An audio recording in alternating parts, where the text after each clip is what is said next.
अथ सप्तश्लोकी मतदानगीता। सञ्जय उवाच निर्वाचनस्य वेलायां मतदानोपयोगितां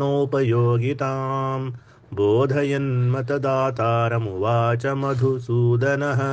श्रीभगवानुवाच यदा यदा हि राष्ट्रेऽस्मिन् निर्वाचनं विधीयते निर्वोढुं निजकर्तव्यं तदा मतं प्रदीयताम् लोकतन्त्रस्य संग्रामे ब्रह्मास्त्रं मतमुच्यते यस्य सन्धानमात्रेण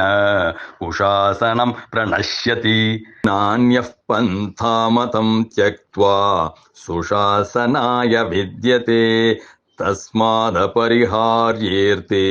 मतं प्रयच्छ भारत प्रजानां सर्वधर्मेषु सर्वोपरि मतं मतदानात् परं श्रेयो जनताया न विद्यते नेता कोऽर्हश्च को नर्ह सम्यगेतत् विचिन्तय ततो मताय युज्यस्व नैवं दोषमवाप्स्यसि याति मतप्रयोगेण लोकतन्त्रं समुन्नीतम् तस्मादुत्तिष्ठ वत्स त्वं मताय कृतनिश्चयः